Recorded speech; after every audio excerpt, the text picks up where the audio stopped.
Hola a todos, en estos videos vamos a estar viendo cómo se resuelven los problemas de la parte de extracción sólido-líquido.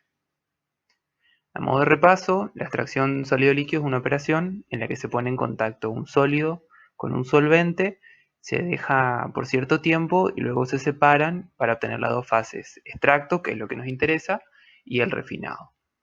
Lo que sucede cuando se pone en contacto, durante el tiempo de contacto, es que el soluto que está inicialmente contenido en el sólido va pasando de a poquito a la fase líquida, donde aumenta la concentración hasta alcanzar una concentración de equilibrio. Luego de eso, se separan las dos fases y se obtiene el extracto, que está enriquecido en soluto, y el refinado. El refinado contiene entonces sólidos insolubles que, independientemente del tiempo que se deje en contacto con el solvente, no se van a disolver, y solución, o sea, extracto, que está retenido en el sólido. La condición de equilibrio entonces para la extracción sólido-líquido es que la composición del extracto sea igual a la composición de esa solución que está retenida en el refinado. Ahora, con respecto a cómo se nombran las corrientes para identificarlas, se llaman con letras mayúsculas. Entonces tenemos para la alimentación, que es el sólido a extraer, Ra, para el solvente D, para el refinado R1 y extracto R1. El subíndice 1 en realidad refiere a la etapa a la que pertenece, y eso lo vamos a ver ahora en un ratito. Por otra parte, estas corrientes tienen cierta composición de tres componentes que son los que interesan desde el punto de vista de la extracción, que son el soluto, el solvente y los inertes, que son esos sólidos insolubles.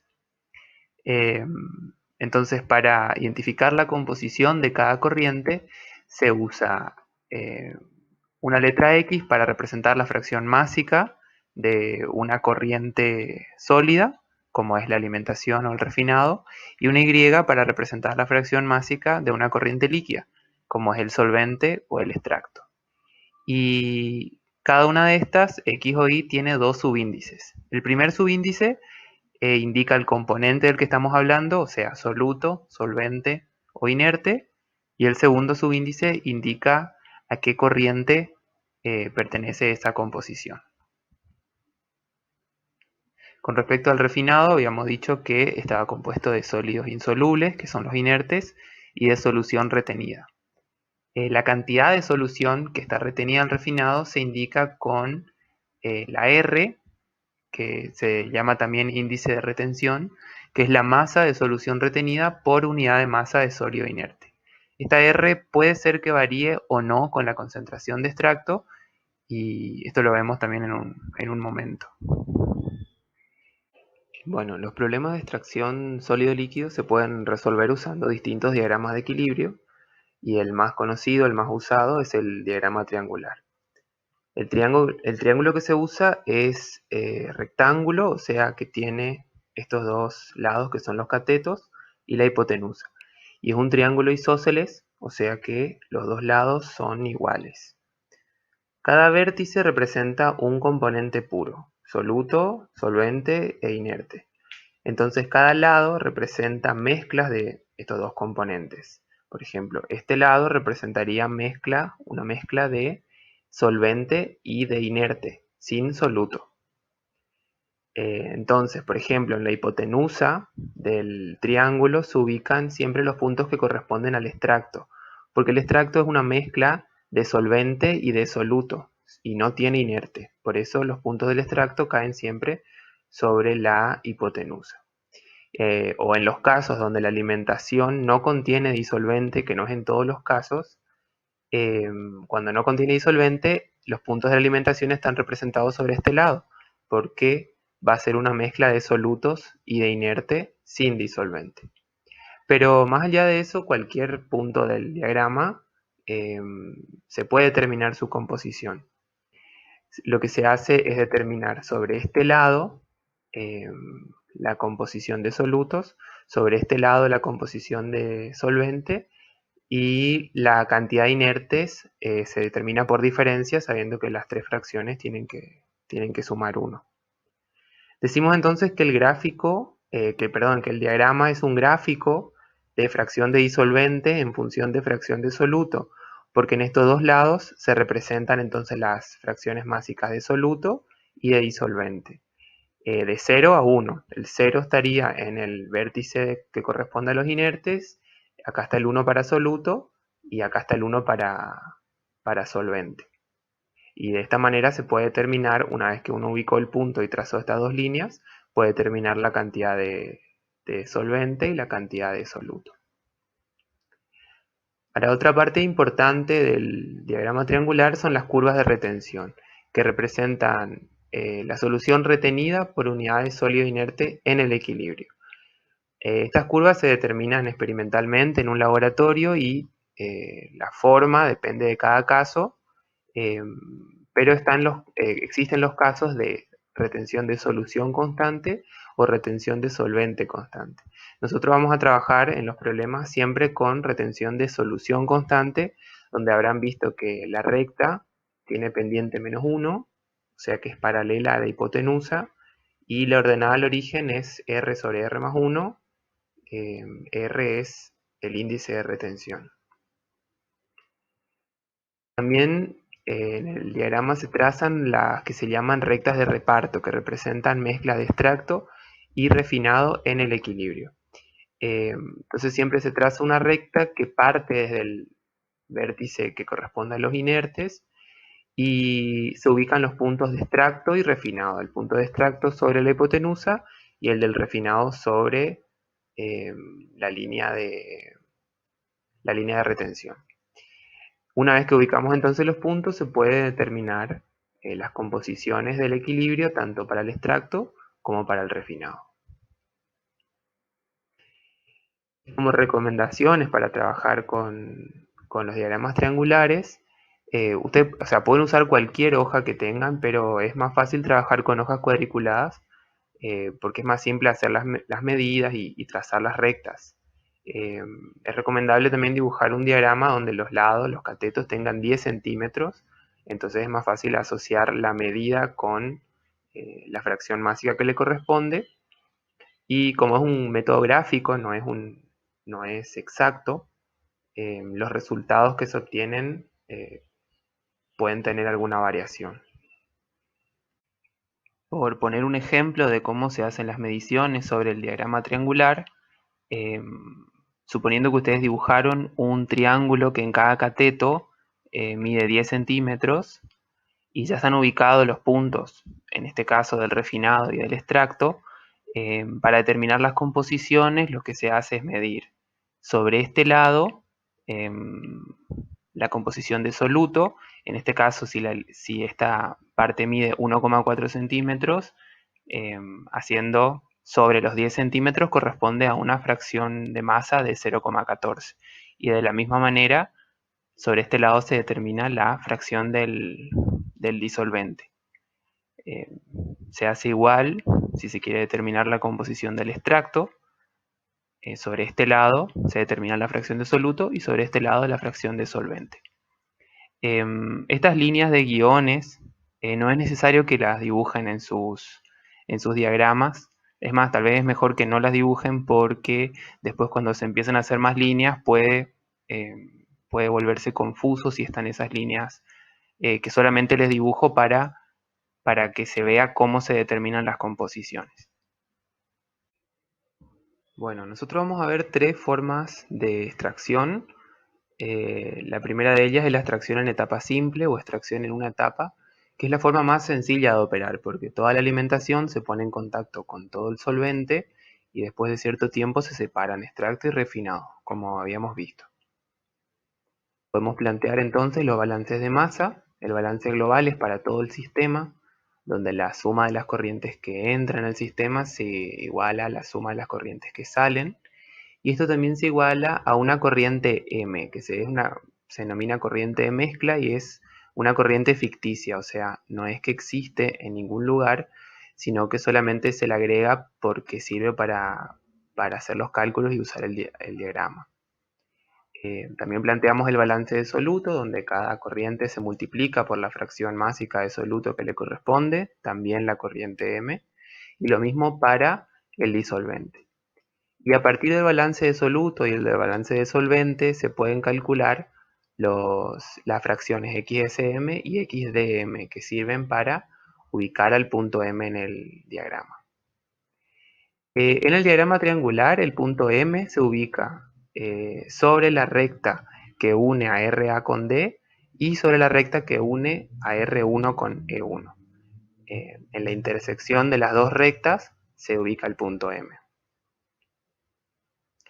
Entonces, ya sobre el diagrama triangular y para el caso más genérico, o sea, más común, donde uno conoce la cantidad y la composición de la alimentación y la cantidad de solvente que se va a usar, lo primero que se hace es ubicar el punto que corresponde a RA, conociendo la composición de soluto y si tuviera de solvente, y se traza la recta que une a RA con D. Nosotros sabemos entonces que el punto M va a estar ubicado sobre esta recta en algún lugar. Y lo que hacemos es, a partir de haber calculado las composiciones con las composiciones de M, vamos a ir con los balances de masa, se puede ubicar al punto. Una vez que lo tenemos ubicado, si trazamos la recta de reparto que pasa por M, habíamos dicho que M está ubicado también sobre la recta que une a R1 con E1. Entonces, a partir de esa recta de reparto, sobre la hipotenusa ubicamos al extracto y sobre la línea de retención ubicamos al refinado. Y una vez que tenemos los puntos ubicados, lo que podemos hacer es determinar las composiciones, tanto para el extracto como para el refinado. Una vez que conocemos las composiciones, volviendo a los balances de masa, lo que se puede hacer es calcular las corrientes R1 y E1 y ahí tenemos determinado todo el sistema de extracción. Lo vamos a ver entonces con un ejemplo. El primer ejemplo trata sobre la extracción de aceite de soja. Generalmente se usa hexano como solvente.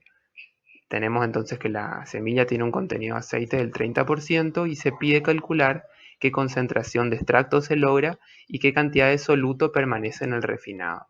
Si empleamos distintas cantidades de solvente, 10 kilos de hexano por kilo de semilla de soja o 2 kilos de hexano por kilo de semilla de soja. Tenemos también el valor de la retención entonces. Bueno, como datos tenemos entonces la composición de soluto, el 30%, y no se aclara, pero sabemos que no tiene solvente porque en la soja por supuesto que naturalmente no hay hexano. Tampoco se da una cantidad específica de alimentación, sino que lo que nos da es una relación sólido-líquido y vamos a tomar como base 100 kilos de alimentación, RA. Entonces nos van a quedar para el ítem A 1000 kilos de solvente y para el ítem B 200 kilos de solvente. También se da como dato la retención de solución que nos va a servir para ubicar la línea de retención. Para resolver entonces comenzamos planteando los balances de masa como habíamos mostrado anteriormente. Y a partir de estos balances de masa, del de soluto y el de solvente, se pueden calcular las composiciones del punto M. Acá se muestran los datos para el ítem A, donde teníamos 1000 kilos de solvente. Calculamos también entonces, a partir del índice de retención, la ordenada para la línea de retención para poder usar el diagrama triangular. Entonces, ubicamos al punto que corresponde a RA con el valor de XRA igual a 0,3. Ahí, por ejemplo, si hicieron un triángulo de 10 centímetros de lado, van a medir 3 centímetros desde el vértice, ¿no? Después trazamos RAD y podemos ubicar al punto M.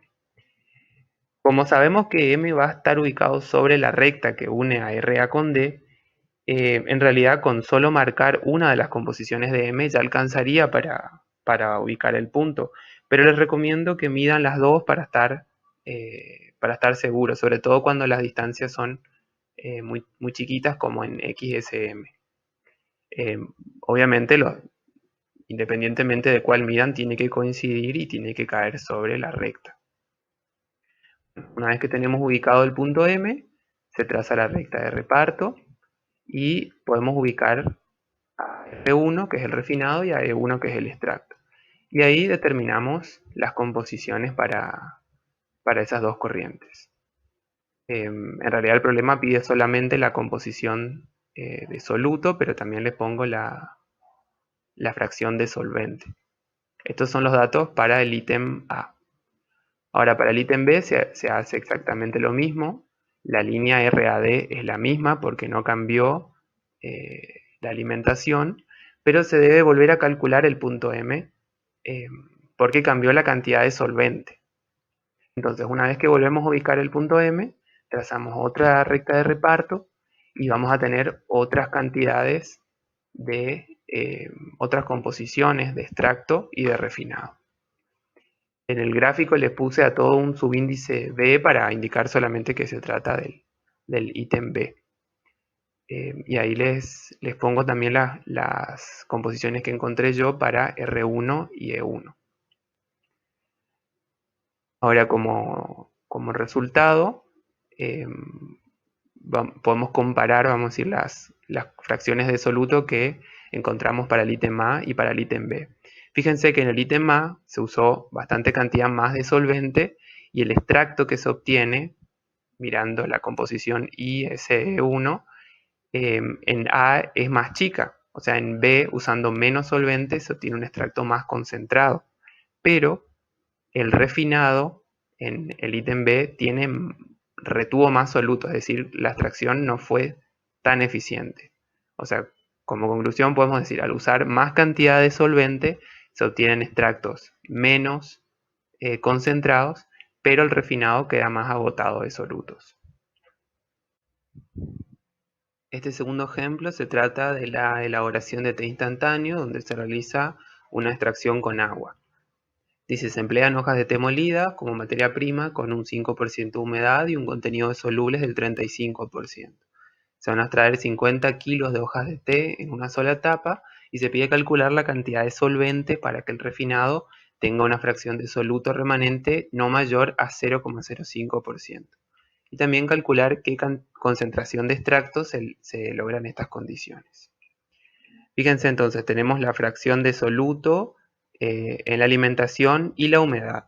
La humedad, el contenido de agua, fíjense que es solvente en la alimentación que tenemos que tener en cuenta en los balances. Entonces se nos pide que calculemos la cantidad de disolvente D y la concentración de extracto. Una vez que planteamos los balances de masa, fíjese que en principio ubicar M calculando las composiciones XSM y XDM como habíamos hecho en el caso anterior no sería la primera opción porque no conocemos D. Si bien conocemos la composición del refinado, no tenemos la corriente de refinado ni tampoco sabemos nada del extracto.